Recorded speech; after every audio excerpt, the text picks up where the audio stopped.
Today on Common Law, the separation of powers with Jennifer Mascott of the Antonin Scalia School of Law at George Mason University. Even though the Constitution's somewhat specific about who can appoint officers, it doesn't actually say anything at all about how officers are to be removed.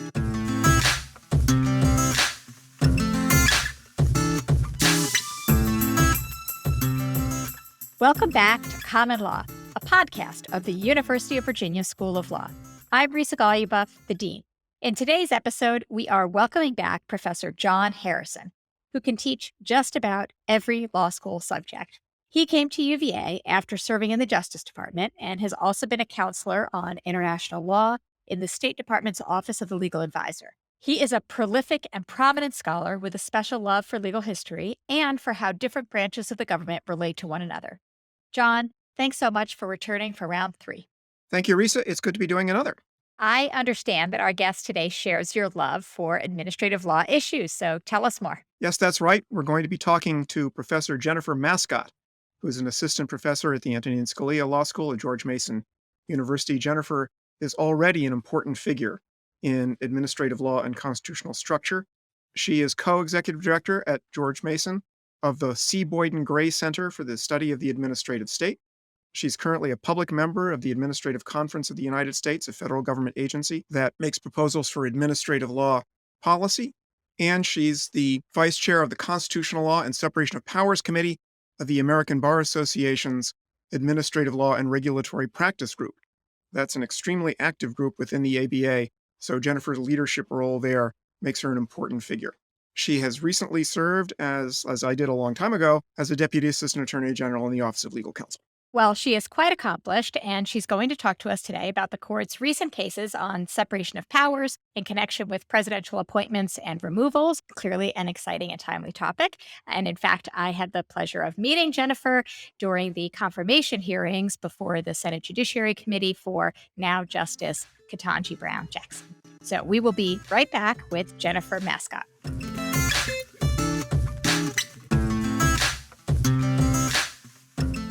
Jennifer, welcome to Common Law. Thank you so much for having me. It's great to meet you and join you today. Jennifer, thanks for joining us. So why don't we start by just sort of talking about the problems, the lay of the land, overall, what's going on with respect to removal, presidential control, the so-called unitary executive principle, and the more specific appointments clause issues that come up from time to time.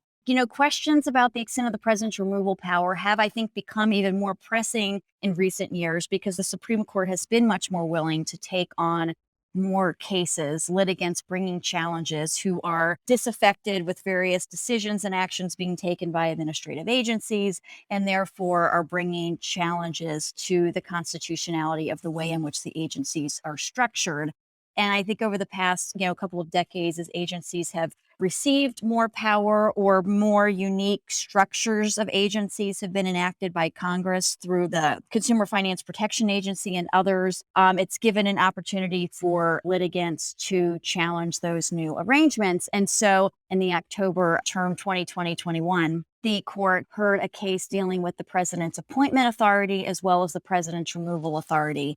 And both of those cases, I think, show that the court is willing to take a look at these issues, considers them important to make sure that officials exercising power are doing so subject to constitutional constraints and supervision, and also perhaps show a general cynicism or concern about the exercise of regulatory authority and how vast it's become, and wanting to make sure that it's being at least exercised by people who are in some ways accountable back to the electorate. John used this phrase, the unitary executive. Could you just define it for us before we continue with the conversation? Generally and broadly, right? It means that Constitution Article 2 has vested all of the executive power in one individual, the president. So there can't be any other entities or actors wielding executive power within the executive branch who the president can't meaningfully supervise in some way. Because in addition to giving the president the executive power, Article 2 also assigns the president the duty to take care that laws be faithfully carried out. And so the idea or the theory would be that if the president can't in some way supervise people and agencies under him, then he can't fully maintain responsibility for actions that those agencies are taking. Jen, maybe it would be a good idea to talk a little bit about Humphreys' executor. they struggle between President Roosevelt and a holdover appointee to the Federal Trade Commission that might give us a good window into sort of the practical stakes with unitary executive and removal power questions. Congress has created two different kinds of departments or executive entities. One is the more traditional department, like the Department of Treasury, where it's headed by one cabinet secretary. President appoints that person subject to Senate consent. And then the idea is if the individual does something the president doesn't like, the president can fire that person and put a new person in the position to carry out his agenda.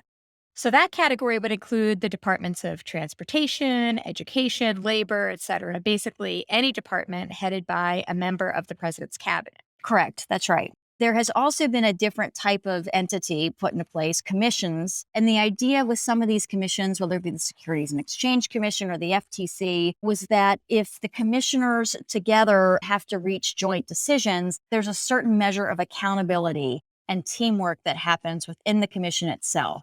And so part of what would make them independent, at least in the original congressional creation of the structure, was not only splitting up the power among multiple board members who might represent different political parties, but making sure that those commissioners could not be fired at will immediately by a president who just didn't like their policy. And so the challenge in Humphreys' executor was to this idea that the president could just fire an official for not being somebody who's going to as vigorously carry out the president's agenda because the president wants his or her own person to fill the seat, but that there's some limitation in the statutory scheme. And it was a particularly pressing issue in Humphreys' executor because just a few years earlier, in an opinion known as Myers, the Supreme Court had issued an extensive opinion talking about the strength of executive power, the need for there to be accountability and presidential control, and president needed to be able to supervise everything happening in the branch beneath him. And so the idea in Humphreys' executors, perhaps these tenure protections are veering away from that ideal. So Myers is 1926, and the court basically says the president can fire any executive branch official he wants. Then 1935 rolls around, and the justices come to a different conclusion in Humphreys' executor. How did that happen? It tried to create this distinction with commissioners, describing them as exercising what it termed as quasi-legislative or quasi-judicial power that was more policymaking or making suggestions to the courts or making suggestions to Congress or to the executives about rules that should be put in place. And therefore, the exercise of power didn't need to be as directly accountable to the president. And so Humphreys' executor is obviously a significant precedent that's been on the books since 1935. The court did issue an additional kind of follow-on opinion of significance, Morrison versus Olson, in the 1990s, where the court also found it to be acceptable for an independent counsel, kind of an independent prosecutor within the executive branch, also to be subject to some sort of tenure protection so that the attorney general or the president who the independent counsel might be investigating could not just fire that individual. Those decisions have been very important for the courts for decades now. What's changed recently? What's happened in recent years is that this current court and its current makeup has faced a lot of challenges as new agencies have been created. And what the court over the past 11 years has really repeatedly done now on three particularly poignant cases has said, well, we're not going to go any further than Humphreys' executor and Morrison versus Olson. And with every one of these subsequent opinions, the court seems to be a little bit more distant from the approval of independence in the past and seems to be wanting to rely a little bit more on executive supervision and some of the principles of the Myers decision without actually overruling Humphreys' executor and Morrison. I don't want to completely ignore the appointments clause, sort of the younger sibling here. It can have really important practical consequences. So maybe you could tell us a little bit about some of the background on the appointments clause, and maybe in particular about Buckley against Vallejo, a case in which a constitutional provision, the appointments clause, that many people might have thought was something of a technicality, kind of threw a wrench in a major congressional regulatory scheme. Absolutely. So the appointments clause is then a more specific provision within Article 2 that essentially says if there is an official who is an officer of the United States, that the individual needs to be appointed by the president with Senate consent. There's an exception for inferior officers, And it's a curious little provision or exception. It's not clear how much thought they actually gave to the provision because the exceptions clause basically was put in place right at the very end of the convention, kind of when the drafters realized how time consuming it might be to send every officer of the United States through presidential appointment with Senate consent. And so the idea was that there should be some alternative mechanism if Congress so chose. And the court has wrestled for a long time now, and in particular, in recent years, with the question, who is an inferior officer who doesn't have to be appointed subject to Senate consent? What I think is an interesting threshold question, actually, about the appointments clause and how it connects to removal and how it connects to executive supervision generally is one might have a different view about the proper scope of the appointments clause based on exactly where someone believes the president gets the power to staff or to oversee the executive branch in the first place. And, John, you had to start the discussion with the president's removal authority. But interestingly, even though the Constitution is somewhat specific about who can appoint officers, it doesn't actually say anything at all about how officers are to be removed. And so, at least in the court's recent opinions, it seems pretty clear that the Supreme Court believes that the president's power to remove officers under him actually stems from the vesting of the executive power in the president. Can you talk a little bit about some of the more recent cases that have come to the court about the appointments and removals? These are big administrative, structural, constitutional questions, but they come up in, concrete context. So tell us about what those are. In subsequent cases, the court started thinking through what does significant authority mean in the context of adjudication? And so it first looked at tax court judges in a case known as Freitag. We'll hear argument next in number 9762. Thomas Freitag versus Commissioner of Internal Revenue. Current Chief Justice was involved in arguing that case. Mr. Roberts, we'll hear now from you. Thank you, Mr. Chief Justice, and may it please the Court. Petitioners claim that the appointment of a special trial judge to hear and report on their cases, which is authorized by the plain language of Section 7443A v4, is unconstitutional under the Appointments Clause. The court more recently looked at administrative law judges within the Securities and Exchange Commission in Lucia versus SEC in a decision that was handed down in 2018. The petitioner is Raymond Lucia, an investment advisor who marketed a retirement savings strategy called Buckets of Money. The SEC thought that Lucia's sales pitch was deceitful and brought charges against him. This is Justice Elena Kagan issuing the opinion in Lucia versus SEC. But Lucia says that decision should be erased because the ALJ wasn't properly appointed. And we agree.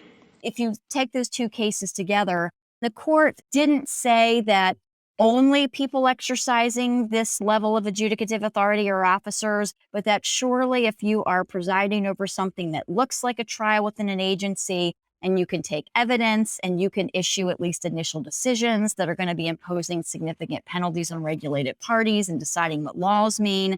You exercise significant authority and you're an officer of the United States. And so you come somewhere within the Appointments Clause. Yeah. And then the second question that wasn't at issue in those cases, but was at issue in a case in a decision that was issued just last summer, Arthrex versus United States.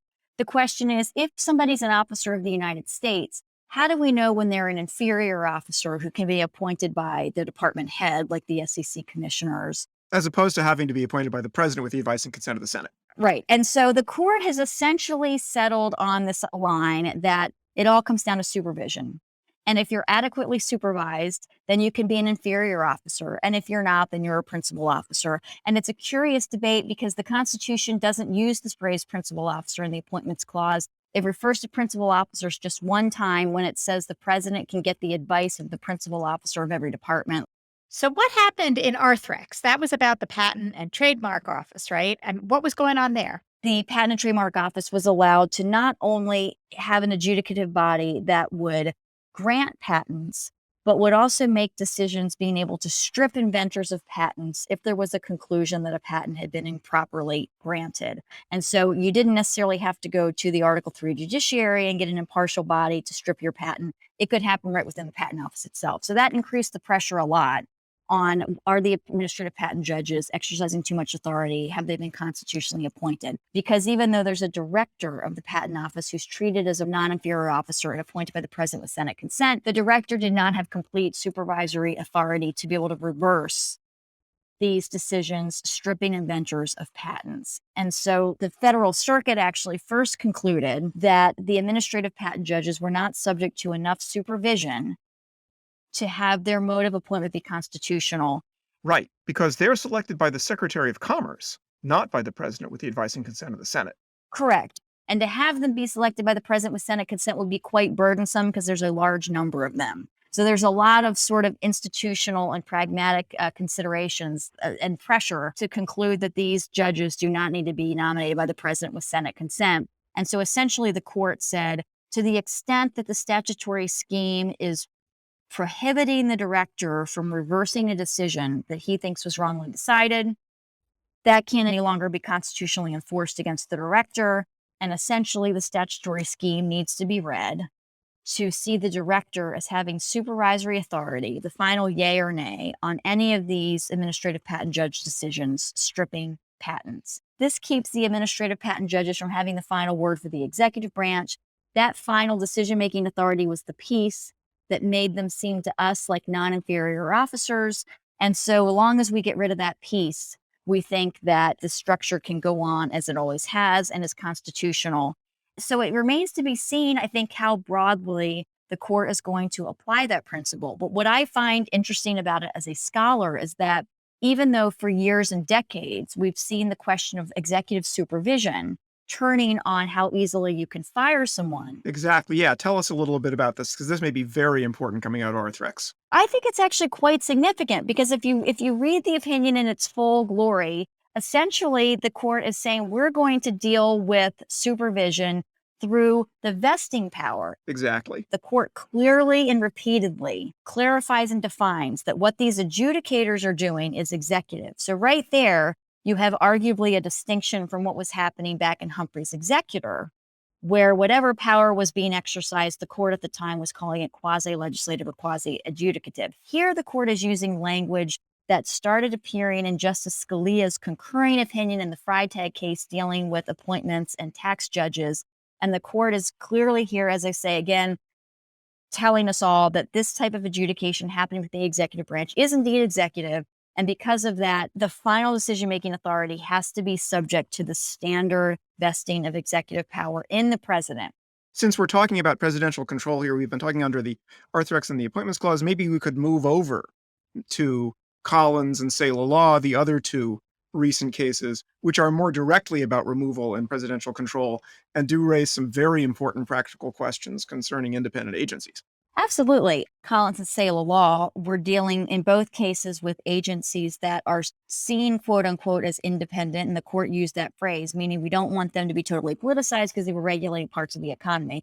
Exactly. So Collins versus Yellen dealt with the Federal Housing Finance Agency, which oversees Fannie Mae and Freddie Mac, and Saylor Law dealt with the Consumer Finance Protection Bureau. Yes, thank you. Okay. The trouble there is that the way I think Congress structured those agencies is they weren't headed by multiple commissioners. They were headed by one individual. So that's not like Humphreys' executor in the FTC. It's factually distinct from Humphreys' executor in terms of the structure, that there's not that accountability structure of many people have to reach consensus on a decision. It's only one person. But in a sense, those agencies were perhaps exercising even more power over private actors than was happening with the FTC. And so to the extent that you want there to be independence because you think regulators overseeing private lives shouldn't be too politicized, you might be more concerned that there be independence with the Consumer Finance Protection Agency or even with the Federal Housing Finance Agency than with the FTC of 1935, which at least the court in recent cases has said wasn't really exercising nearly as vast power as is happening, for example, with the CFPB today. However, because Congress headed the agencies with just one person, the court in those cases said this one person can't possibly be seen as independent in line with our case law, and there's too much power given here to one person. They're not being checked by other members of the agency. They're so powerful that they're taking too much away from the president, and therefore they've got to be more easily subordinate to the president. And we're going to make that happen by severing, by basically removing, or in our mind, pretending it doesn't exist, the provision in the law that says they can only be fired for cause. So actually, the decisions made these people much more politically accountable to the president. So it's in a certain sense almost counterintuitive, and seems to throw the reasoning of Humphreys' executor on its head. Because again, to the extent that you bought into the idea that powerful agencies regulating parts of the economy should be nonpartisan, these decisions made the agencies subject more to the president. So what they really do is call into question, I think, one's view about where does accountability properly come from. One view is that only the president can hold anything like executive power. There's a president, there's Congress, there's courts. There's not a fourth entity like independent agencies. The only hope that we have in limited power is through being able to elect the president, get him in and out of office. And therefore, everybody exercising power under him, whether it's a multi-member board or something else that Congress creates, has got to be able to be fired by the president and gotten rid of through that electoral accountability. Right. If one has the view that that is way too much power for one individual to have, supervising a whole branch, and therefore we need checks and balances within the executive branch, then you might be somebody who liked the multi-member board structure, and you might be quite concerned that the modern court is suggesting that Congress is limited in terms of these accountability structures. And so what's fascinating is the way I think the Supreme Court's handled it, because the Supreme Court, through its words, is suggesting that it has continued to stick with Humphreys' executor and Morrison, and allowed this concept of independence within the executive to remain on the books. And Morrison's the independent counsel. Morrison's the independent counsel. Very important for this idea of partisanship. Very important about partisanship. And the court has said, we're going to not mess with these precedents, but we're going to not apply them to these new cases. But ironically, if we were really being honest with the court's reasoning, I think we would see that the court can only do that because it thinks that the president needs to be fully in charge. Jen, one thing that happened shortly after the court decided the most recent removal case, the Collins case, is that President Biden removed the head of the Social Security Administration, who has statutory protection from removal, and said, well, that's unconstitutional under Collins against Yellen. Do you think that presidents are now going to become more aggressive than they've been, either in exercising removal power or just in giving orders?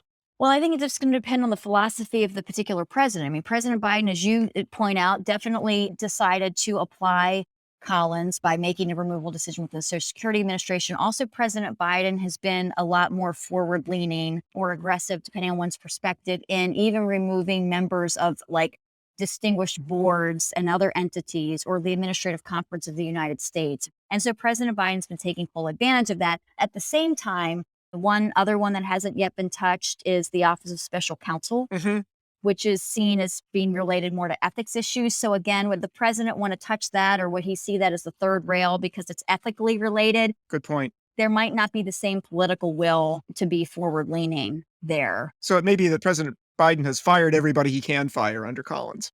That he would want you politically. And then the other thing about the political view of the president, right? President Biden has stated, I mean, regardless of whether it's constitutional or not, that he has a value of there wanting to be more of a difference between him and the Department of Justice.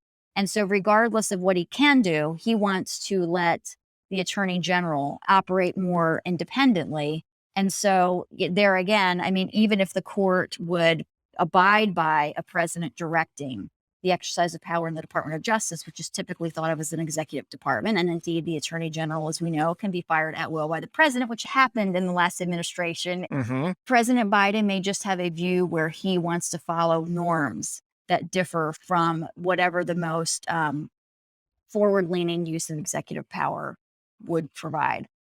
So just stepping back from the kind of court-president relationship, it raises a bigger picture question of, how important is the court to this conversation? And, so much, I think, of what happens in the relationships between the branches doesn't necessarily go through the court. How do you think about President Biden's interactions with agencies? And you mentioned this, right, in light of President Trump. So how much of what President Biden is doing is him responding to the court and these new court precedents?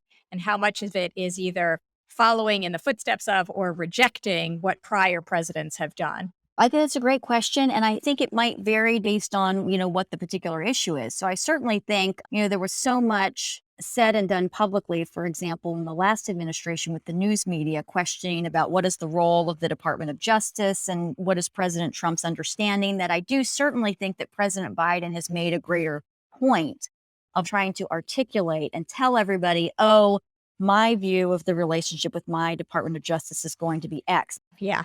On the other hand, when we talk about some of these more perhaps like minor behind the scenes things, like, firing everybody who's serving on a military academy board, I think there President Biden, served in government a lot.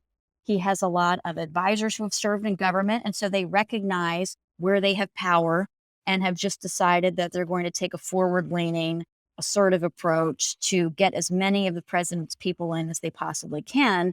And my thought on that would be just, that to the extent power changes hands later, I think everybody should, take note and also feel free that they can exercise power to remove people who, serve in these small p political positions to the extent they think the president has an agenda that would be better carried out by somebody else. Jen, on Reese's question about sort of the political environment and not just the courts, do you think it matters, and do you think it's true, that these days people in Congress are more aligned on partisan grounds with the president or against the president, depending on which party controls the presidency, and aren't so interested in institutional prerogatives of Congress, and so might not be as invested in limits on presidential power as members of Congress might have been like 30 or 40 years ago?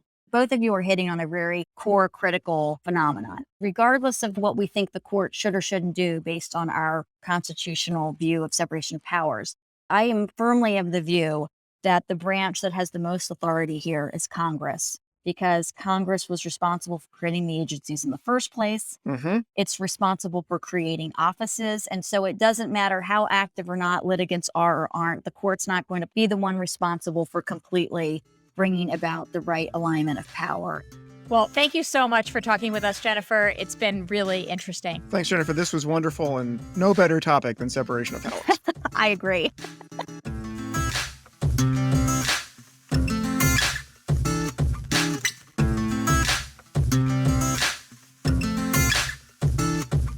I wanted to pick up on the last question that you asked, Jennifer, which was about the assumption, and this is something Sai Prakash, our colleague, has written and talked about as well, the assumption by the founders that separation of powers combined with checks and balances would make the different federal branches jealous of their powers, and that the creation of political parties and the power today of political parties has really intervened in each branch jealously guarding its own power to make branches happy to collaborate with one another in the name of partisanship. And I wonder if you could say more about that. If there is a single development that has caused the constitutional system to operate not the way the framers expected it was going to operate, it's political parties, which not only cause branches that the framers expected to be antagonistic to one another to cooperate, but also has integrated the state and national governments, because that's another function of political parties. So yeah, one of the big questions, and we're seeing this now, certainly in the separation of powers area, are a lot of the expectations on which the constitutional design rests just made inapplicable by political parties. And one important point there is the coherence of parties varies over time, and the strength of leadership by the parties in Congress varies over time.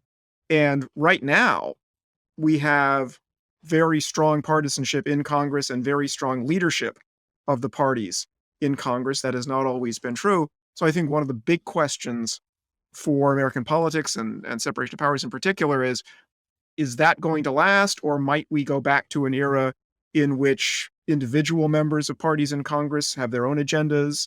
Because I think the more they have their own agendas, the more they will think of the institutional prerogatives of Congress as a way of advancing those agendas. Right. I think that's totally right. And do you have a prediction about that? Prediction is difficult, especially about the future, said Yogi Berra. Of course.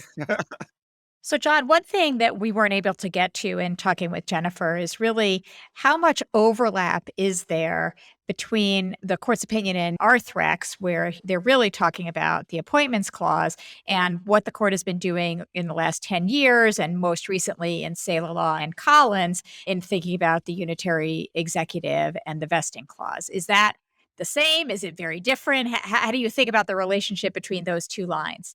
They are certainly distinct, but one of the striking things about the court's opinion in Arthrex is how much it reads like a unitary executive presidential control theory. Yeah.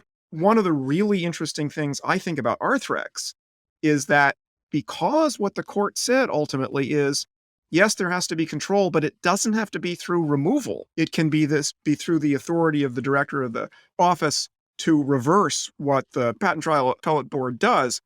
That raises the possibility that maybe in the unitary executive area, the court is going to be open to the possibility, which we talked about a little bit with Jennifer, that some presidential means of control other than removal, like the ability to direct the lawful decisions of the officers, might be acceptable. If that's true, it makes sort of the unitary executive side of things a little more complicated, but it also makes possible that the court could bless tools of presidential control that are in some ways more limited and less blunt than just firing the official. Well, John, as is often the case when we think about these big structural questions, my head hurts, but I feel edified and more knowledgeable than I did before. Well, these are questions of fundamental importance, and we had a guest who really knows her stuff, so this was great. Absolutely, I agree.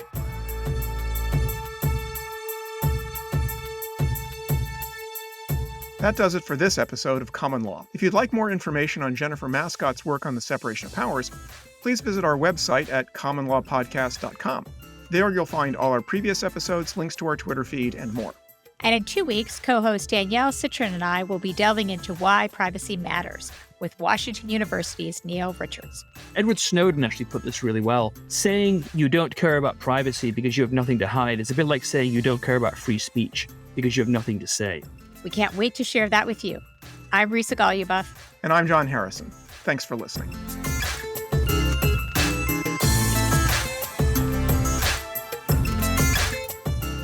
Do you enjoy Common Law? If so, please leave us a review on Apple Podcasts, Stitcher, or wherever you listen to the show.